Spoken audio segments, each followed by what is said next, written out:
dushaadu waa barwaaqe dalkaygo dabeeshaadu waa udgoonte dalkaygo dushaadu waa barwaaqe dalkaygo dabeeshaadu waa udgoonte dalkaygo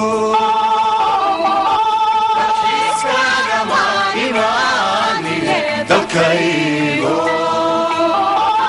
meelaan kugu doorsanaya miyay dunidaba ku taala dalkaygo gudoomiyaha gobolka Banaadir aadaan uga mahad celinaynaa kormeerka iyo dabagalka shaqadii oo noo idmaday inuu nagu soo kormeero gudoomiyaha warta nabadda aadaan uga mahad celinaynaa sidoo kale isgarab istaagii amniga iyo habeenii maalin soo jeedistii qayb waaxdeena howlaha guud loo amraday waana ku faraxsanahay in aragtidii gudoomiyaha gobolka Banaadir aan fulinayno oo ahayd in bilicsan ay soo baxday iyo magaalo amni ah bilicdana waxa ugu horeysa goobihii dawladda lahayd kabaasita kasta ay yihiin in la dhiso hadii ilaa idmo waana aragtaan meesha ay hadda marayso mudane gudoomiye annagoo aragtidaada fulinayna shaqada aan noo dirtay taariikh 3 aan bilowna bisha maantana 26 waaye waxaana jeclaan doonaa aragtida labaad oo tan ka bedelanay inaan arki doonto insha Allah taala annagoo awaamirtaada ku shaqeynayno iyo aragtidaada fog soo dhawow mudane gudoomiye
aanis u helin inay arkaan xarumahan oo shaqeynaya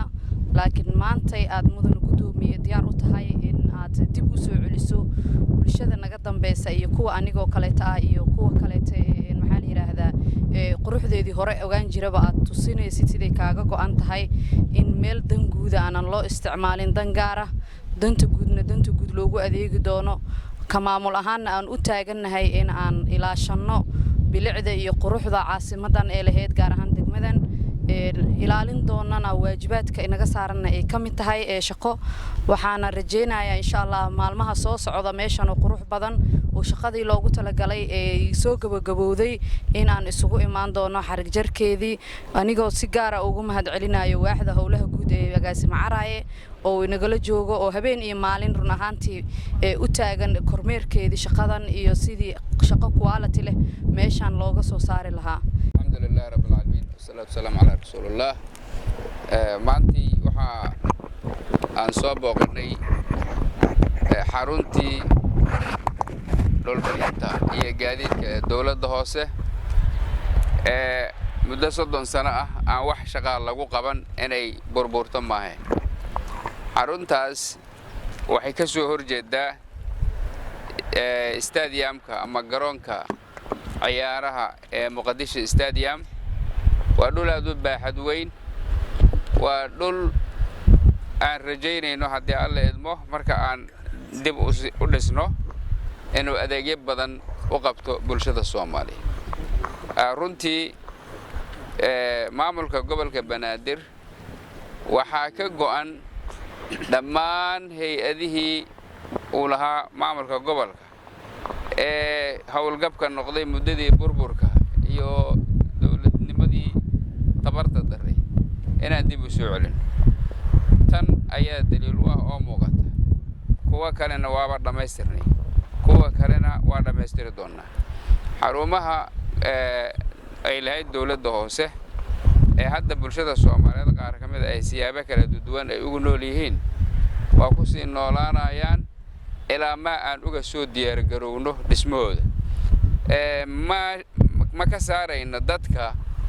meel aynan isla markiiba wax ka qabanin taasoo dhici jirtay oo ayna waxqabadkii u diyaarin kama saarayna dadka haddii aan u diyaar garownase oo meel walba oo dowladda hoose ee maamulka gobolka Banaadir uu leeyahay aan go'aansano una diyaar garowno inaan dib u howlgelino si bulshadu ugu nacfiso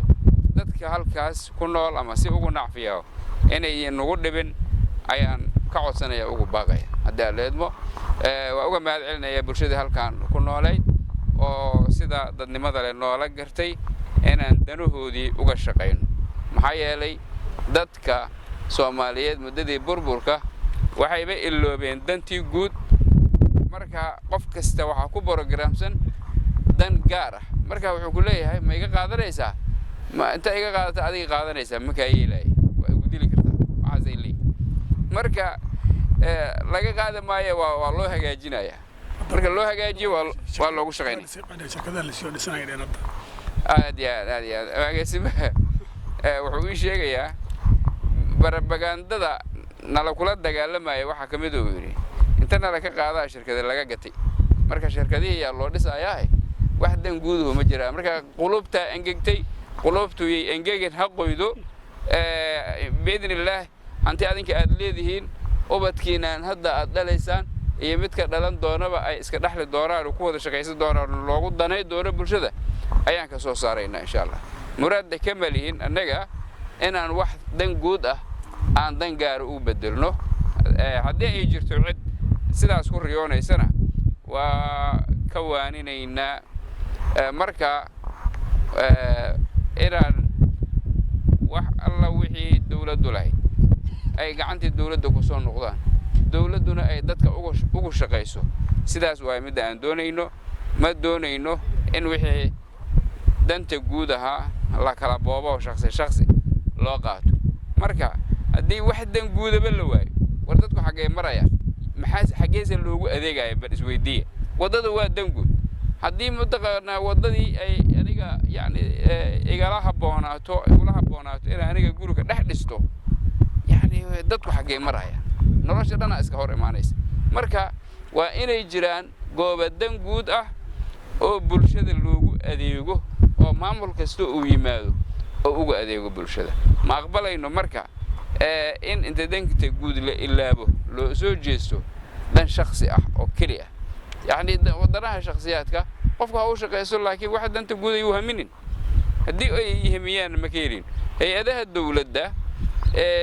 mataqaana yani ayagana siyaabo kala duwan dadku ay u degan yihiin yani hay'adahoodaas ama xarumahooda inay dhistaan annagana garab ku siinayna cadaalad garab ku siinayna had dhistaan aan helno yani xarumihii dawladda oo dhamaantood bulshadii u shaqeynay sidaas aan rabay inaan iraahdo halkan kormeer aan ku nimid maantay shaqo wanaagsan ah socota tiimka halkan ka shaqeynay agaasimaha guud ee howlaha guud iyo tiimkiisa agaasimaha waaxeedyadiisa gudoomiyaha warta nabadda Saynab dhamaantood waa uga mahad celinaya iyo bulshada reer warta nabadda oo isku duubnidooda yani la garab taagan horu socodka iyo dib u dhiska dalka walaalayaal waa meelan anagu leen waa meel aan hubo marka la dhameystiro qof kasta oo halkaan yimaado inuu dareerimi doono damiir wanaagsan qalbi qoyan iyo dawladnimo ay dareemi doonaan